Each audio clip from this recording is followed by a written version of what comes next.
Hello friends. जैसा कि अभी लास्ट क्लास के अंदर हमने जो है इकोनॉमिक्स में चैप्टर नंबर 1 में पार्ट 1 के अंदर चार इम्पोर्टेंट पॉइंट्स के बारे में समझा था, जाना था कि वो होते क्या क्या हैं और क्या उसके अंदर चीज़ें आती हैं। और आज जो है हम पार्ट नंबर 2 उससे आगे के जो भी रिमेनिंग पार्ट हैं, रिमेनिंग टॉपिक हैं, उन्हें आज हम इस सेशन के अंदर कवर करने जा रहे हैं। और ऐसी मैं आशा करता हूँ कि वो जो लास्ट टाइम मैंने टॉपिक समझाए थे वो आपको समझ में आ गए होंगे। चलिए आज हम अपना स्टार्ट करते हैं आज का सेशन। तो आज के सेशन में जो टॉपिक है वो है central problems of an economy.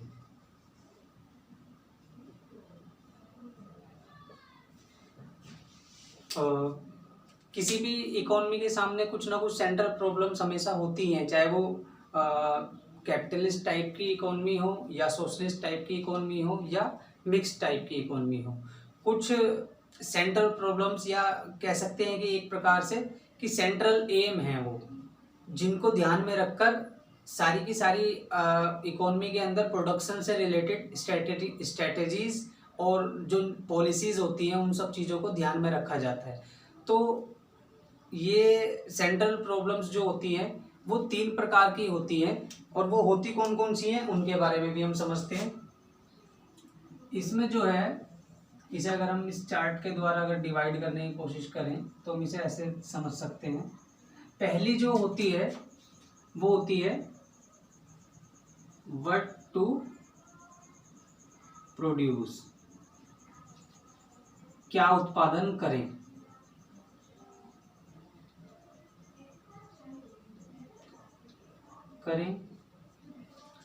Second जो होती है इसके अंदर वो होती है सेंट्रल प्रॉब्लम हाउ टू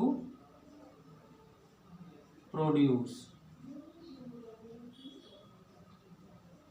कैसे उत्पादन करें।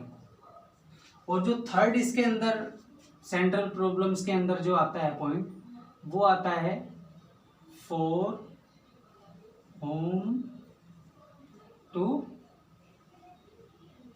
प्रोड्यूस, किसके लिए उत्पादन करें।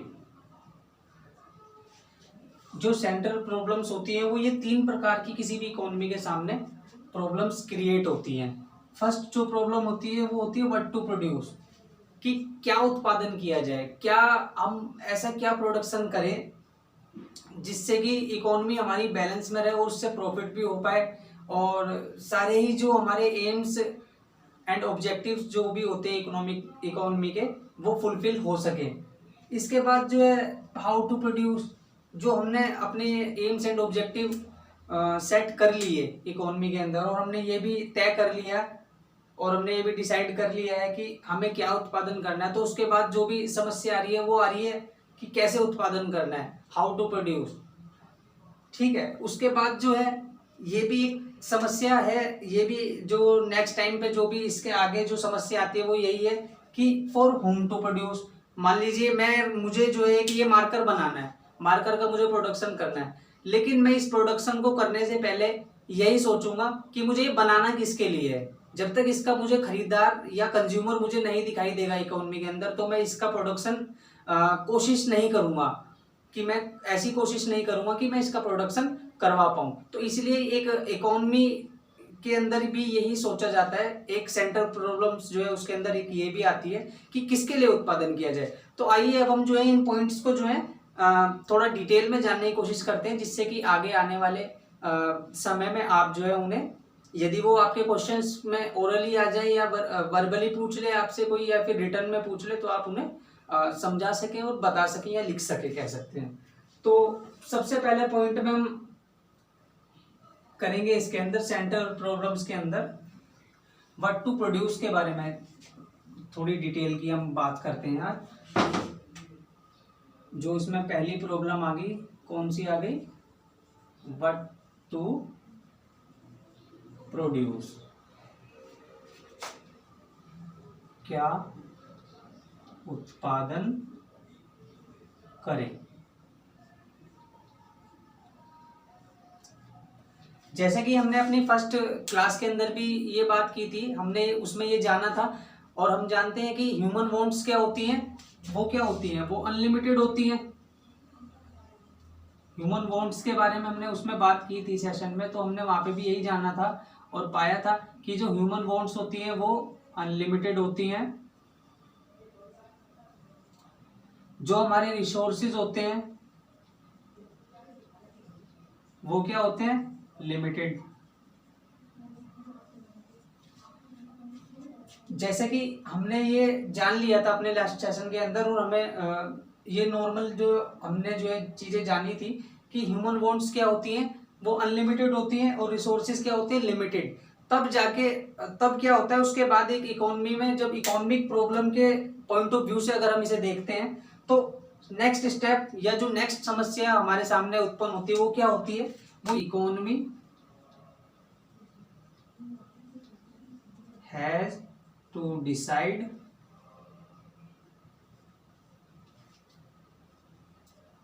To things. दो चीजें यहां पर जो है डिसाइड करनी होती है एक इकोनॉमी को।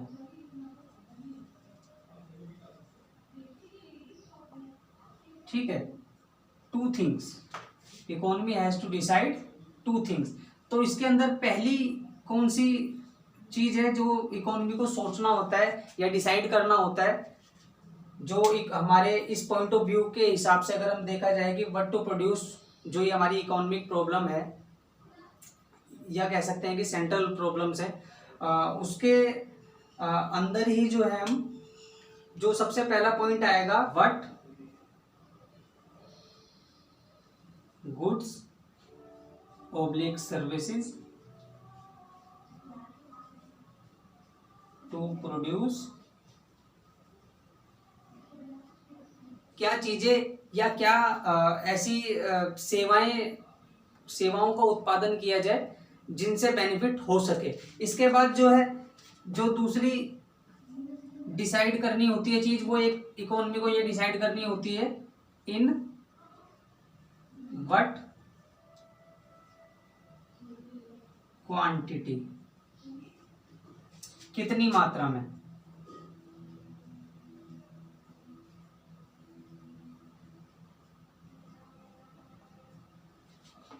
ठीक है ना? जब इकोनॉमी को ये डिसाइड करना होता है, 2 पॉइंट्स हमने जो है यहाँ पे जाने कि दो चीजें उसे जो है डिसाइड करने होते हैं। पहला, what goods and services to produce, कौन सी वस्तुओं और सेवाओं का उत्पादन किया जाए। दूसरा, उसके अंदर जो पॉइंट आ रहा है वो ये आ रहा है कि कितनी मात्रा में, कितनी क्वांटिटी में हम जो है उस चीज का या उस सर्विस का प्रोडक्शन करें। ये भी उसको जो है डिसाइड करना होता है। मान लीजिए मुझे मार्कर का प्रोडक्शन करना है, लेकिन मैंने ये जाना नहीं है कि इसकी जो है कंजम्पशन इकोनॉमी के अंदर कितनी है, और मान लीजिए मैं इसका प्रोडक्शन अनलिमिटेड क्वांटिटी में कर दूं, तो वो कहीं ना कहीं जो है एज ए इकोनॉमिस्ट और एज ए प्रोड्यूसर वो जो चीज है वो एक्सेप्टेबल नहीं है। क्योंकि एक अच्छा प्रोड्यूसर वही होता है जो अपने प्रोडक्शन को उसी लिमिट में करता है जितनी उसकी डिमांड मार्केट के अंदर होती है, जितना वो मैनेज कर सकता है। ठीक है ना? उदाहरण के लिए हम यहाँ पे ऐसे समझ सकते हैं इसको, एग्जाम्पल अगर हम लिखना चाहें तो यहाँ पे समझ सकते हैं। तो ये होता है हमेशा माहौल के हिसाब से कि हमारा जो एटमॉस्फेयर है वो किस हिसाब से चल रहा है, जहाँ भी हमारी इकोनॉमी एग्जिस्ट कर रही है। मान लीजिए हमारी अपनी कंट्री की बात है, हम अभी इंडिया की बात करते हैं, तो इंडिया के अंदर अभी जिस भी प्रकार का माहौल चल रहा है, मान लीजिए शांति का माहौल चल रहा है, यहाँ पे पीस टाइम चल रहा है। ठीक है ना? यहाँ पे हम ये लिख सकते हैं, ड्यूरिंग पीस टाइम क्या होगा, शांति के समय में क्या होगा, कंजम्पशन जो गुड होगी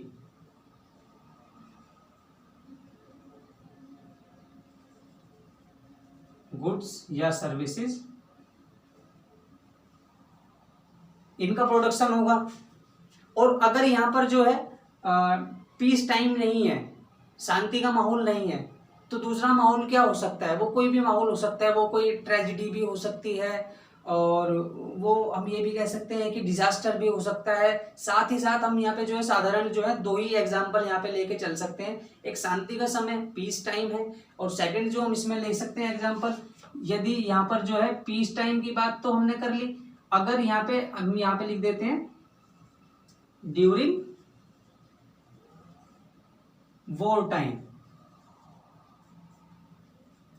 यानी युद्ध के समय में, तो इकोनॉमी के सामने यही चैलेंज होता है। यदि मान लीजिए माहौल युद्ध का चल रहा है हमारे देश में, और हमारा किसी से जो है युद्ध होने वाला है, या हो चुका होना है, या चल रहा है, तो उस टाइम पे इकोनॉमी के अंदर ये डिसाइड किया जाता है कि जो प्रोडक्शन होगा वो उन गुड्स एंड सर्विसेज का होगा जो हमारे वॉर के अंदर हेल्पफुल हो।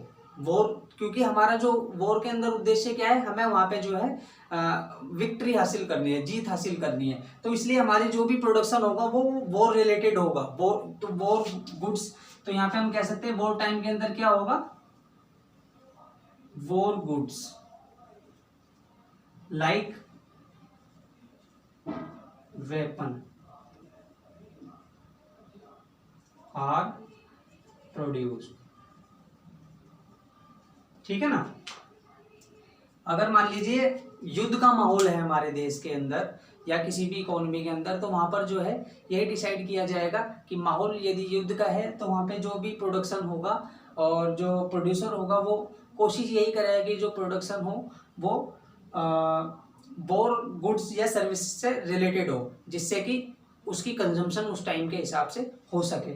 तो फर्स्ट जो हमारी सेंट्रल प्रॉब्लम होती है वो यही आती है। इसमें कोई बेसिकली ज़्यादा बड़ी बात नहीं है, इसे आप ऐसे ही समझ सकते हैं। ह्यूमन वांट्स अनलिमिटेड हैं और रिसोर्सेज लिमिटेड है, तो हर एक इकोनॉमी को, चाहे वो किसी भी टाइप की है, उसे एक चीज़ दो चीज़ें डिसाइड करनी होती हैं। पहला कि कौन सी वस्तुओं और सेवाओं का, या हम कह सकते हैं इंग्लिश में कह सकते हैं कि what goods and services to produce, और सेकंड इन व्हाट क्वांटिटीज, कितनी मात्रा में हमें उसका उत्पादन करना है। और इस चीज़ का हमें जो निर्धारण करना है इकोनॉमी के अंदर कि जो कौन सी तो वस्तुओं और सेवाओं का हमें उत्पादन करना है, साथ ही कितनी मात्रा में करना है, इन जो चीज़ों का हम निर्धारण करेंगे या डिसाइड करेंगे, वो करेंगे हम अपने एटमॉस्फेयर को ध्यान में रखते हुए। हमारे जो आसपास की सराउंडिंग्स है, हमारे आसपास जो भी एटमॉस्फेयर चल रहा है वो लाइक पीस एटमॉस्फेयर है, शांति का माहौल है, तो वहाँ पर जो है कंजम्पशन यानी उपभोग की जो हमारी आवश्यकताएं हैं, वो जितनी भी हमारी ज़रूरतें हैं, खाने से रिलेटेड, पीने से रिलेटेड, कपड़े से रिलेटेड और गाड़ियों से रिलेटेड, जितनी भी हमारी मतलब हमारे उपभोग की चीज़ें जो हमारे इस्तेमाल की हैं डेली लाइफ में, उनका प्रोडक्शन होगा। यदि हमारे यहाँ पर माहौल जो है वो युद्ध का है, तो चीज़ों का जो उत्पादन होगा वो युद्ध संबंधी जो सामग्री होगी उसका उत्पादन होगा, जैसे हथियारों का। ठीक है। अब इसके बाद जो नेक्स्ट पॉइंट आता है जिसके बारे में हमने अभी बात की थी, वो आता है हाउ टू प्रोड्यूस।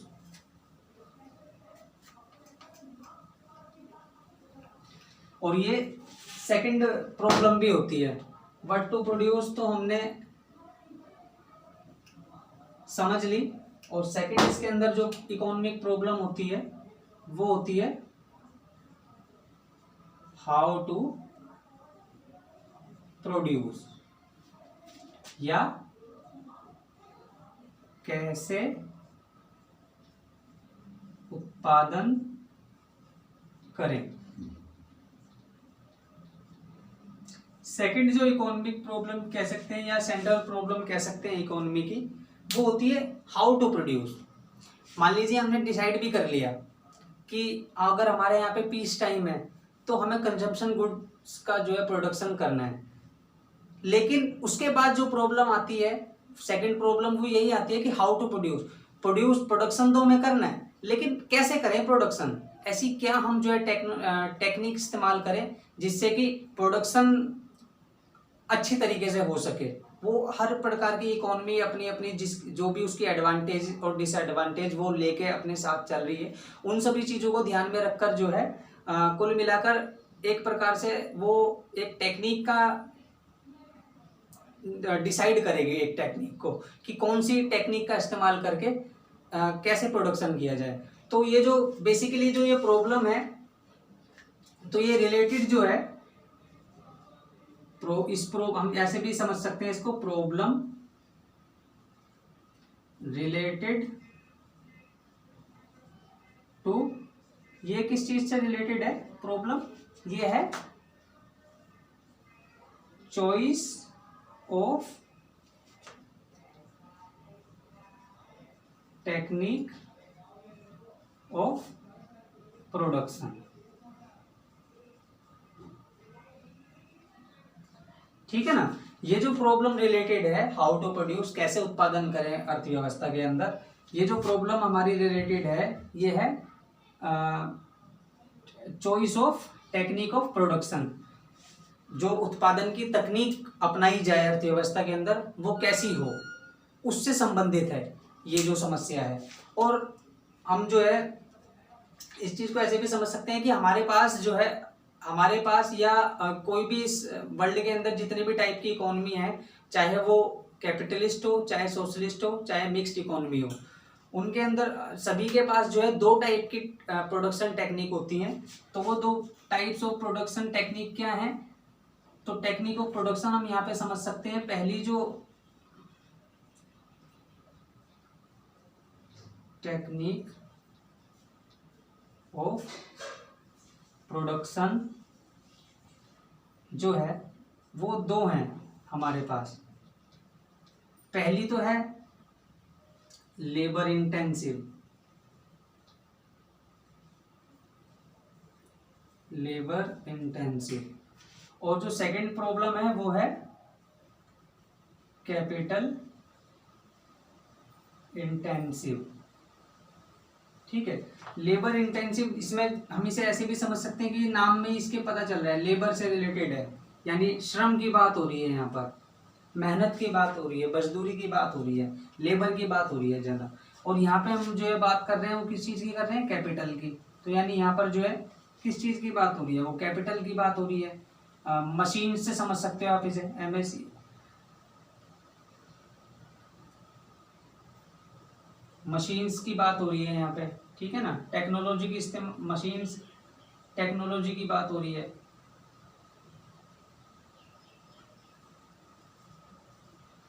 ठीक है, तो ये जो लेबर इंटेंसिव टाइप की जो हमारे पास प्रोडक्शन टेक्निक है, उसके अंदर यदि हम समझना चाहें कि क्या क्या पॉइंट आते हैं, वो बेसिकली उसके अंदर दो पॉइंट हैं जिन्हें हम बड़े ही साधारण तरीके से कुछ इस प्रकार समझ सकते हैं कि जो लेबर इंटेंसिव टेक्निक है, जब यहाँ पर बात हमने समझ ली कि यहाँ पे लेबर और इंटेंसिव, यानी ये यहाँ पर जो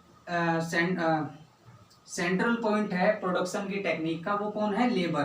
तो सब कुछ जो डिपेंड हो गया वो किस पर हो गया, वो लेबर के ऊपर डिपेंड हो गया। और यहाँ पर क्या हो रहा है, यहाँ पर हम ये जो है डिपेंड सेंट्रल जो इसका पॉइंट ऑफ कह सकते हैं कि हम फोकस है इस प्रोडक्शन टेक्निक का, वो किस चीज़ पे है निर्भर, वो कैपिटल के ऊपर है, यानी मशीन्स के ऊपर है, टेक्नोलॉजी के ऊपर है। तो यहाँ पर जो प्रोडक्शन वो हो रहा है किस चीज़ के हिसाब से हो रहा है, वो मशीन्स के अकॉर्डिंग हो रहा है, टेक्नोलॉजी का इस्तेमाल करके हो रहा है। तो लेबर में क्या है, यहाँ पे क्या होता है प्रोडक्शन के अंदर, लेबर मोर और कैपिटल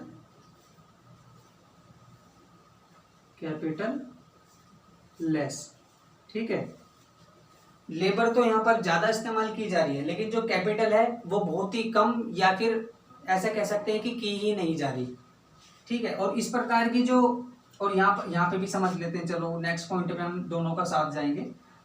इसमें क्या है, कैपिटल की जब हमने बात कर ली, तो यहाँ पर कैपिटल जो है वो मोर है, यानी ज़्यादा इस्तेमाल की जाती है, और जो लेबर है वो लेस इस्तेमाल की जाती है, यानी कम इस्तेमाल की जाती है, कम ज़्यादा। ठीक है ना, ऐसे ही यहाँ पे इसको भी हम समझ सकते हैं, ज़्यादा और यहाँ पर ये कम।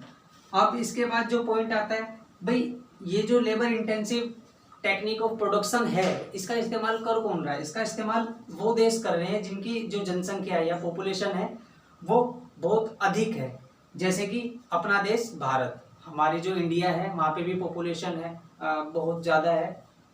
तो यहाँ पर जो है बेसिकली क्या है, लेबर, जितनी भी प्रोडक्शन की टेक्निक है उसमें ज़्यादा से ज़्यादा जो इस्तेमाल किया जाता है वो लेबर का ही किया जाता है, ठीक है ना। तो यहाँ पे हम कह सकते हैं, इसमें लिख सकते हैं यहाँ पे कंट्रीज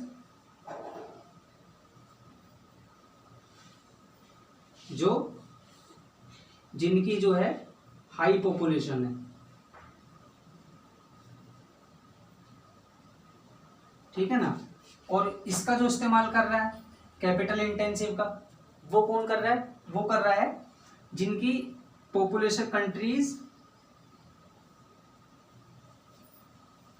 जो लेस पॉपुलेशन वाले या कम पॉपुलेशन वाले, ठीक है ना भाई। जब इनके पास लेबर कम है तो वो किस चीज़ का इस्तेमाल करेंगे प्रोडक्शन के अंदर? वो मशीन्स का करेंगे। एक मशीन्स जो है 100 वर्कर्स का काम जो है कंप्लीट कर देती है। तो यहाँ पर जो है इस्तेमाल किया जा रहा है वो मशीन्स का किया जा रहा है, टेक्नोलॉजी का इस्तेमाल किया जा रहा है। अगर हम इनके एग्जाम्पल्स की बात करें, हम इसमें पहली बात कर चुके हैं कि इसके एग्जाम्पल में यहाँ पर जो है हम लिख सकते हैं इंडिया, ठीक है ना। और यहाँ पर हम लिख सकते हैं एग्जाम्पल में यूएसए, ठीक है।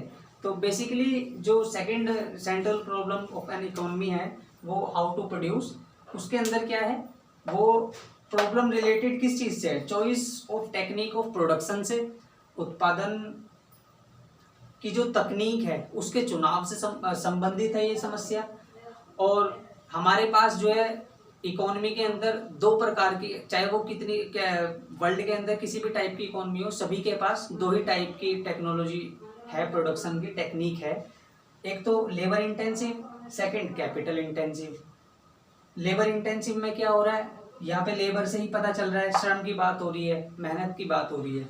कैपिटल की बात, कैपिटल इंटेंसिव में क्या है, कैपिटल की बात हो रही है, मशीन्स की बात हो रही है, टेक्नोलॉजी की बात हो रही है। हम यहाँ पे समझ सकते हैं भाई कैपिटल का मतलब मशीन्स, टेक्नोलॉजी, और भी इसके अलावा कुछ ऐसी आधुनिक कह सकते हैं कि मॉडर्न टेक्निक जिसका इस्तेमाल करके ज़्यादा से ज़्यादा प्रोडक्शन होता है, उसका हो रहा है, ठीक है। जो लेबर इंटेंसिव है वहाँ पे क्या है, लेबर का ज़्यादा इस्तेमाल किया जा रहा है, कैपिटल का कम इस्तेमाल किया जा रहा है। जो कंट्री जिनकी हाई पॉपुलेशन है वो इसका इस्तेमाल करती हैं, एग्जाम्पल इंडिया। यहाँ पर क्या है, कैपिटल इंटेंसिव में कैपिटल तो मोर इस्तेमाल की जा रही है, यानी ज़्यादा इस्तेमाल की जा रही है, लेबर जो है वो कम इस्तेमाल की जा रही है। और जो कंट्री है जिनकी कम जनसंख्या है वो इसका इस्तेमाल कर रही है, जैसे कि यूएसए, अमेरिका, ठीक है। तो इसके बाद जो हमारा टॉपिक आएगा वो आएगा central problem of an economy में third point, for home to produce. Third point है इसमें हमारा फॉर होम टू प्रोड्यूस, या किसके लिए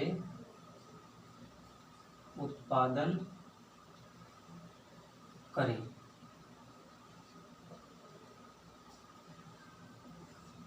जो थर्ड सेंट्रल प्रॉब्लम होती है इकोनॉमी के अंदर, उसके अंदर वो होती है for home to produce.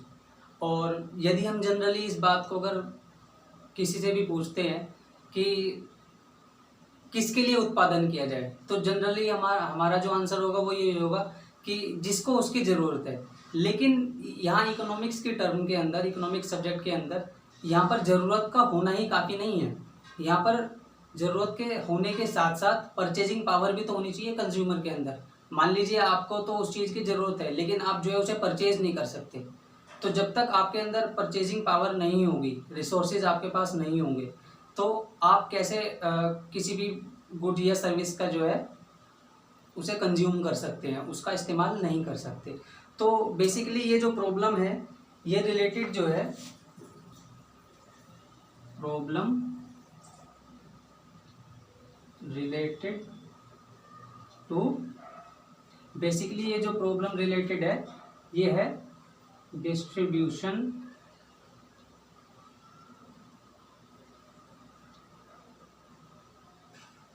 In an economy, अर्थव्यवस्था में वितरण से संबंधित है ये, या हम कह सकते हैं कि डिस्ट्रीब्यूशन से रिलेटेड है। तो इकोनॉमिक्स के अंदर हम जो है डिस्ट्रीब्यूशन को यहाँ पर समझने के दो स्केल दे रखे हैं, दो स्केल या कह सकते हैं दो लेवल के ऊपर जो है डिस्ट्रीब्यूशन की बात यहाँ पर हो रही है।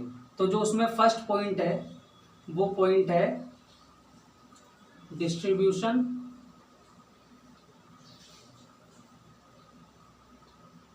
ऑफ इनकम, या कह सकते हैं हिंदी में आय का वितरण। और जो इसके बाद जो नेक्स्ट पॉइंट है इसके अंदर जो डिस्ट्रीब्यूशन की बात हो रही है, सेकंड जो डिस्ट्रीब्यूशन का टाइप है वो है डिस्ट्रीब्यूशन ऑफ रिसोर्सेज, संसाधनों का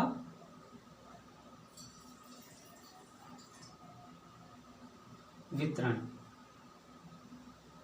ठीक है, ये परचेजिंग पावर क्रिएट करने के लिए और रिसोर्सेज को अवेलेबल कराने के लिए तो गवर्नमेंट को इंश्योर करना पड़ता है कि हमारी जो इकोनॉमी है उसके अंदर जो इनकम का है और रिसोर्सेज का डिस्ट्रीब्यूशन जो है इवन होना चाहिए, यानी एक समान उसका वितरण होना चाहिए हमारी अर्थव्यवस्था के अंदर, जिससे कि जितने भी इकोनॉमी के अंदर कंज्यूमर्स हैं, उपभोक्ता हैं, उनके पास संसाधन उपलब्ध हों, साथ ही साथ इनकम भी उनकी जो है एक समान मात्रा में उनके पास हो, जिसके बाद वो उनके अंदर जो है परचेजिंग पावर क्रिएट हो जाएगी।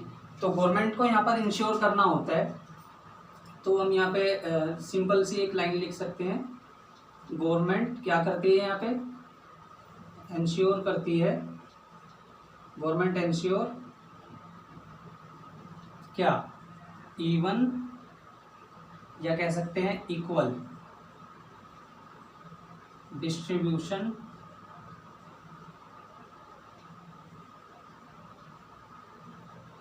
Of both income and resources.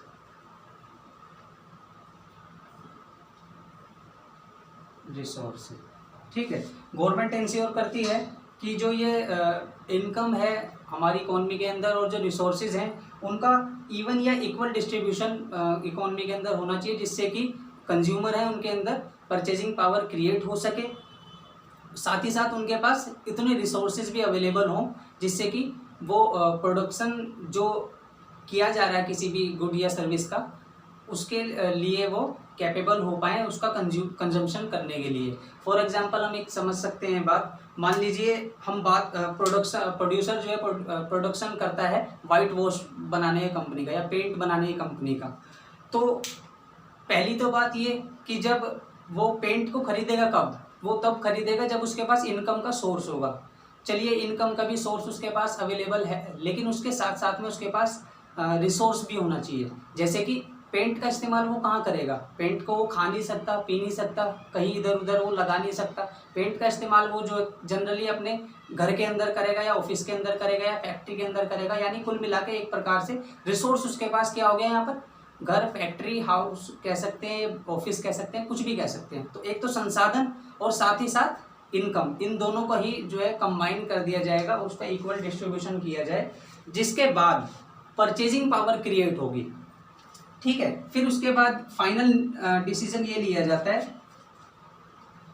तो ये जो रिजल्ट निकलता है इसका, ये इसको करने से रिजल्ट ये निकलता है कि so that goods services are produced, किसके लिए, हु रियली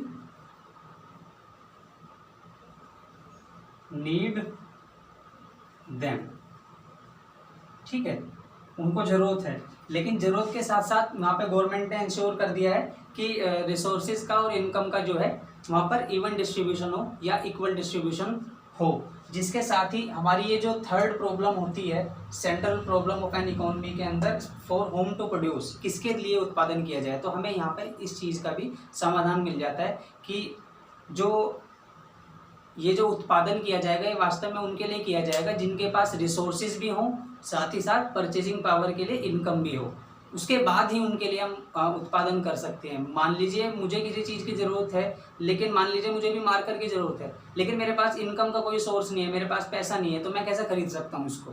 तो यही जो है एक प्रकार से यहाँ पर गवर्नमेंट करने की कोशिश करती है एक इकोनॉमी के अंदर कि इवन डिस्ट्रीब्यूशन हो पाए रिसोर्सेज का, साथ ही साथ इनकम का, जिससे कि कंज्यूमर्स के अंदर इकोनॉमी में परचेजिंग पावर क्रिएट हो पाए, जिससे कि ये पूरा साइकिल फिर जो होता है हमारा प्रोडक्शन का, डिस्ट्रीब्यूशन का एंड कंजम्पशन का, वो साइकिल फिर चलता रहता है, ठीक है। अब इसके बाद जो हमारा नेक्स्ट पॉइंट आता है इसके अंदर, ये हमारी तीनों टाइप की जो भी सेंट्रल प्रॉब्लम है वो हमने जो है अभी टॉपिक कंप्लीट कर लिया है। इसके बाद जो इसके अंदर टॉपिक आ रहा है वो यहाँ पे इकोनॉमिक्स के लिए आ रहा है, और इकोनॉमिक्स को डिवाइड कर रखा है यहाँ पे 4 पार्ट के अंदर, दो एक टाइप से दो स्टार्टिंग के जो हैं उनमें सबसे पहला जो आता है, पहले बात होती है यहाँ पे माइक्रो इकोनॉमिक्स, ठीक है। फिर उसके बाद जो बात करते हैं, ये डिवीजन जो कर रहे हैं, इसको डिवाइड कर रहे हैं यहाँ पे मैक्रो इकोनॉमिक्स, ठीक है ना। माइक्रो को अगर यदि हम हिंदी में लिखना चाहें तो यहाँ पे हम लिख सकते हैं वीएसटी अर्थशास्त्र,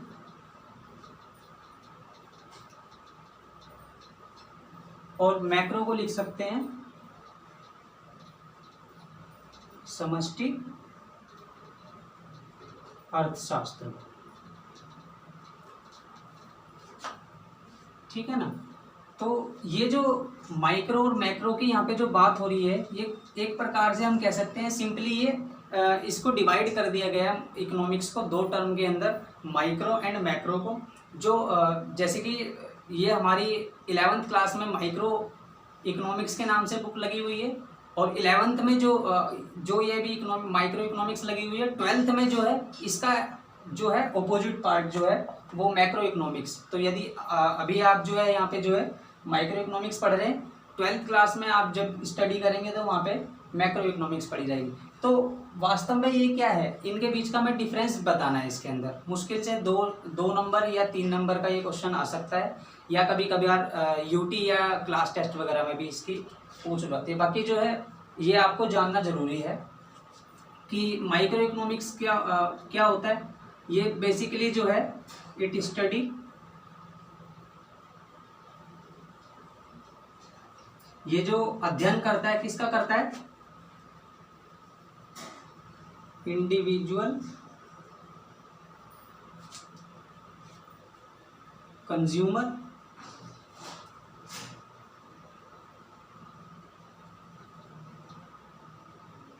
और इंडिविजुअल प्रोड्यूसर का, ठीक है ना। जैसे कि हम यहाँ पे बात कर रहे हैं इंडिविजुअल की, तो माइक्रो यहाँ पे जो शब्द आ रहा है हम यहाँ से भी इसका हिंट ले सकते हैं कि माइक्रो का मतलब कोई भी छोटी चीज जो हो रही है, छोटी कह दो, सूक्ष्म कह सकते हो, ठीक है ना, या स्मॉल कह सकते हो। इन टर्म्स ऑफ इंग्लिश में सिनोनिम अगर आप इसका लेना चाहो तो स्मॉल, छोटी, सूक्ष्म। माइक्रो से हमें पता चल रहा है कि किसी भी छोटी चीज़ की बात हो रही है। तो यदि हम मान लीजिए मैं एक अकेला एक जो है कंज्यूमर हूँ इस पूरी इकोनॉमी का, इंडियन इकोनॉमी का, और एक तरफ है पूरी नेशनल इकोनॉमी जो पूरी इंडिया की इकोनॉमी है। तो पूरी नेशनल इकोनॉमी एक बहुत बड़ा लेवल पे काम कर रही है, साथ ही साथ जो है मैं एक माइक्रो, एक मैं छोटा सा पार्ट हूँ उस बड़ी जो हमारी कह सकते हैं कि इकोनॉमी है उसका एक बहुत छोटा सा पार्ट हूँ जो यहाँ पर जिसका स्टडी की जा रही है। तो बेसिकली यहाँ पे जो माइक्रो इकोनॉमिक्स है वो एक व्यक्तिगत उपभोक्ता या व्यक्तिगत उत्पादक की बात करता है, ठीक है ना, उसकी अध्ययन करता है यहाँ पे। और इसके अलावा यहाँ पर जो है जो मैक्रो वेरिएबल्स होते हैं, macro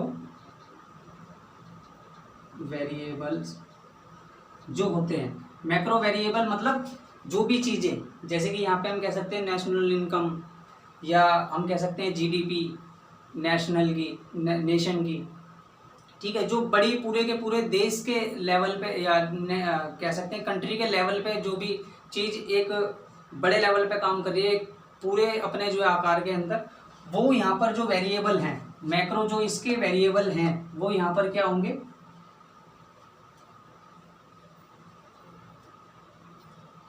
kept constant,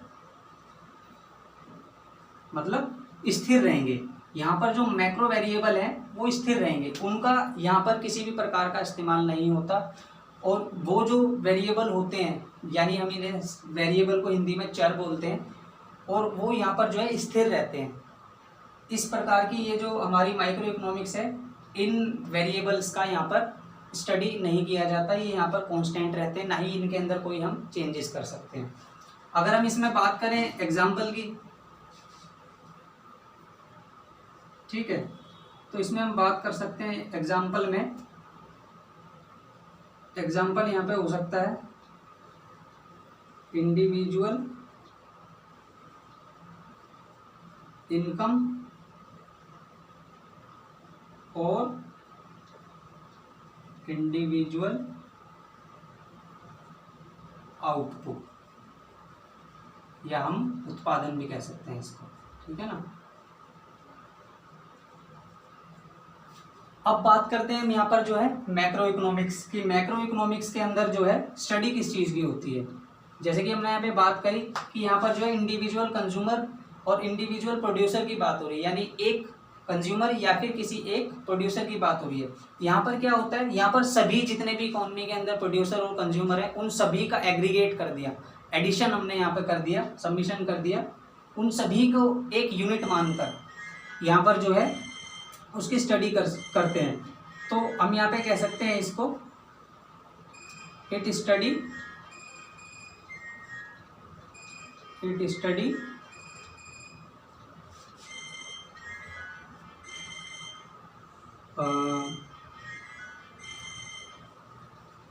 economy as a whole, ठीक है ना, कंप्लीट पूरी की पूरी अर्थव्यवस्था की यहाँ पर बात हो रही है, ठीक है। साथ ही साथ अब अगर यहाँ पर हम बात करें, यहाँ पर जो है मैक्रो वेरिएबल जो थे, जो यहाँ पर काम आने वाले जो भी चर थे या वेरिएबल थे, जैसे कि नेशनल इनकम हुई, नेशनल आउटपुट हुई, जीडीपी हुई, वो सभी यहाँ पर कांस्टेंट थे। तो ऐसे ही यहाँ पर जो है इसका रिवर्स कर देंगे हम, तो यहाँ पर क्या हो जाएगा, माइक्रो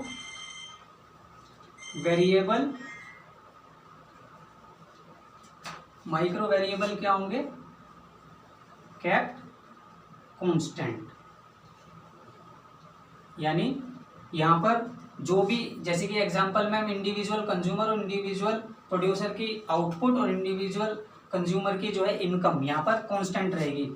किसी भी एक प्रोड्यूसर या कंज्यूमर की इनकम का यहाँ पर कोई इतना खास फर्क नहीं पड़ेगा, ना ही उन्हें यहाँ पर छेड़ा जाएगा, ना ही वो किसी भी काम में यहाँ पे आ सकते हैं, तो वो स्थिर रहेंगे, उनमें कोई परिवर्तन नहीं होगा, ठीक है। एग्जाम्पल अब इसमें अगर हम बात करते हैं तो इसमें हम बात कर सकते हैं, यहाँ पर हम बात कर रहे थे इंडिविजुअल इनकम की, ठीक है, यहाँ पर बात हो जाएगी हमारी नेशनल इनकम, ठीक है। और साथ में इसके अलावा हम बात कर सकते हैं, या फिर और में लिख सकते हैं नेशनल आउटपुट, ठीक है ना।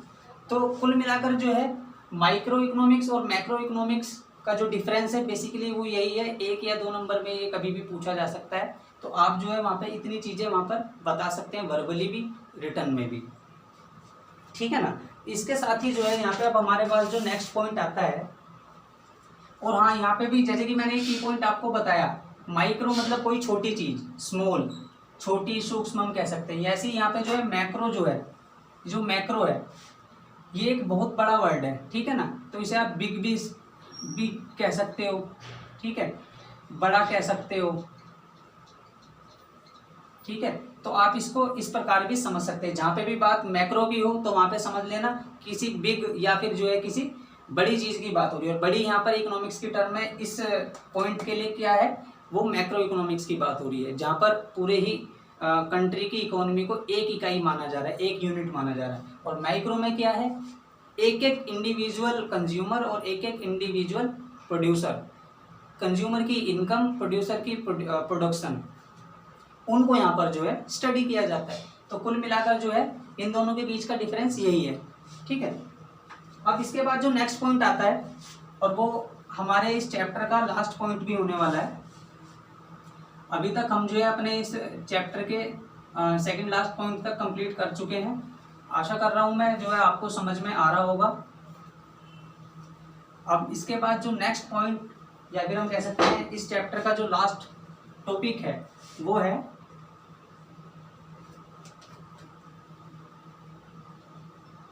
लास्ट जो पॉइंट है वो है positive economics and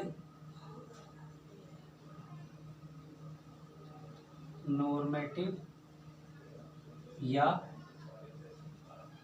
negative economics, ठीक है। इसे हम हिंदी में सकारात्मक कह सकते हैं, अर्थशास्त्र,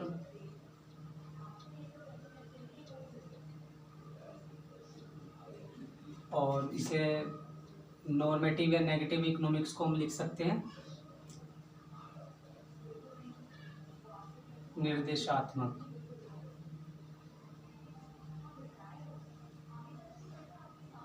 या नकारात्मक, जो भी आप लिखना चाहें, अर्थशास्त्र, ठीक है। नेक्स्ट टॉपिक हमारा यही है कि पॉजिटिव एंड नॉर्मेटिव इकोनॉमिक्स के बीच में क्या डिफरेंस है। ये इस चैप्टर का लास्ट पॉइंट होगा, और हमें इसके बीच का जो है बेसिकली डिफरेंस ही जानना है कि ये क्या होता है। जैसे कि हमें इस टॉपिक में जो है पॉजिटिव से ही पता चल रहा है कि मतलब जो है यहाँ पे कुछ पॉजिटिविटी यानी कुछ सच्चाई यहाँ पे जो है नज़र आ रही है। और पॉजिटिव कोई भी चीज़ होती है यानी वो जो है कहीं ना कहीं उसके अंदर ट्रुथ छुपा हुआ होता है। तो हम जो है इस पॉजिटिव को ट्रुथ से यहाँ पे जो है जोड़ के देख सकते हैं, और हम जो है समझने के लिए और रिमाइंड करने के लिए तो हम इसे इससे जो है ट्रुथ से जोड़ सकते हैं, ठीक है। तो अब इसका पहला ही जो पॉइंट होता है पॉजिटिव इकोनॉमिक्स का, पहला पॉइंट इसका ये होता है कि ये जो कोई भी चीज़ है जो सच है, सच जो है हमेशा क्या होता है, बेस्ड किस पे होता है, सच जो होता है हमेशा बेस्ड होता है फैक्ट्स पर, ठीक है, बेस्ड ऑन फैक्ट्स। और जब वो फैक्ट्स पर क्या नाम है बेस्ड है, देन उसके बाद इसकी सेकंड जो फीचर निकल के आता है वो यही निकल के आता है कि जब वो फैक्ट के ऊपर बेस्ड है तो वो कहीं ना कहीं जो है वेरीफाई भी किया जा सकता है। तो हम यहाँ पे कह सकते हैं इट कैन बी वेरीफाइड, या प्रमाणित कर सकते हैं हम इसको, ठीक है ना। और जो इसके बाद जो थर्ड इसका फीचर है, जो पॉजिटिव इकोनॉमिक्स है बेस्ड के ऊपर, बेस्ड किस पे है, फैक्ट्स के ऊपर, और जब फैक्ट्स के ऊपर निर्भर है तो वो क्या है वेरीफाइड भी की जा सकती है, प्रमाणित किया जा सकता है उसको। इसी के साथ साथ जो है ये क्या है, ये कहीं ना कहीं जो है इकोनॉमी का जो है एक रियलिटी भी तो पेश करेगी। यहाँ पे हम बात कर रहे हैं इसके जो है पॉजिटिव इकोनॉमिक्स की टर्म में, जो कहीं ना कहीं ये जो क्या है क्या नाम, ये जब वेरीफाई भी हो सकती है और फैक्ट पर आधारित है, तो कहीं ना कहीं ये इकोनॉमी की क्या है, इकोनॉमी की ये हमारी जो रियल पिक्चर है या जो उसकी रियल इमेज है वो उसको रिप्रेजेंट करेगी। तो हम यहाँ पे लिख सकते हैं सिंपली इट रिप्रेजेंट्स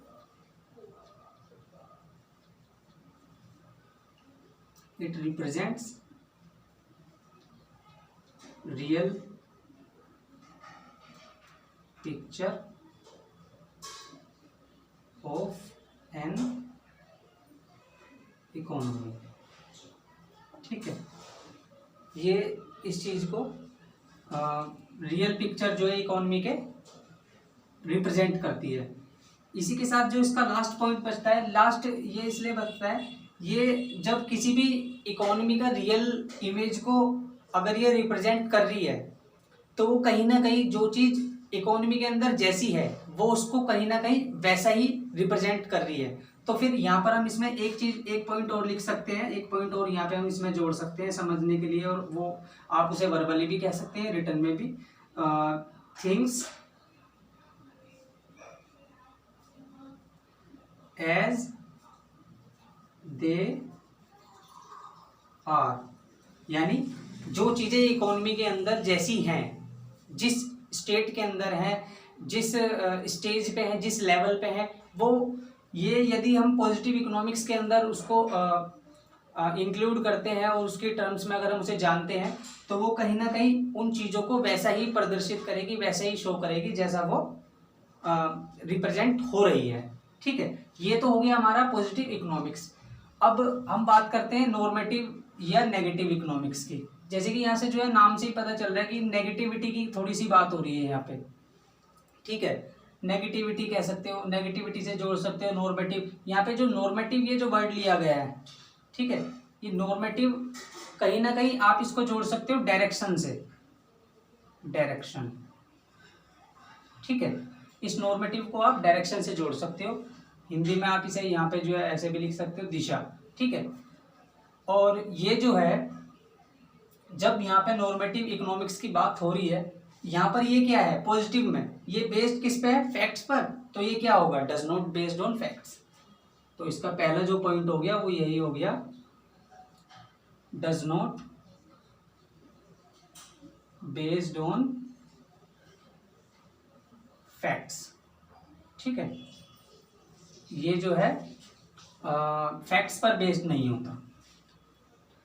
सेकंड इसका जो पॉइंट है, यहाँ पर जो पॉजिटिव इकोनॉमिक्स के अंदर जो इसका मेन फीचर सेकंड वाला है, इट कैन बी वेरीफाई। इसको हम जो है वेरीफाई कर सकते हैं क्योंकि वहां पे उसमें जो है ट्रुथ छुपा हुआ है। यहाँ पर क्या है, ये ट्रुथ हो भी सकता है, नहीं भी हो सकता है। यहाँ पर कहीं ना कहीं प्रोबेबिलिटी है, और कहीं ना कहीं ये जो है एक प्रकार से जब यहाँ पर प्रोबेबिलिटी आ गई तो उसको हम क्या नाम है, इकोनॉमी के टर्म्स के अंदर, इकोनॉमी में हम उसको वेरीफाई नहीं कर सकते। तो इसमें सेकंड पॉइंट हम लिख सकते हैं, इट कांट बी वेरीफाइड। ठीक है, हम इसे यहाँ पे ऐसे लिख सकते हैं कि ये जो है प्रमाणित नहीं की जा सकती। नेक्स्ट जो इसका पॉइंट आएगा, हम इसके जितने भी ये पॉइंट जो है, पहले हमें पॉजिटिव को एक बार समझ लेना है, उसी का जो है एक प्रकार से रेसिप्रोकल या कह सकते हैं रिवर्स है नॉर्मेटिव या नेगेटिव इकोनॉमिक्स।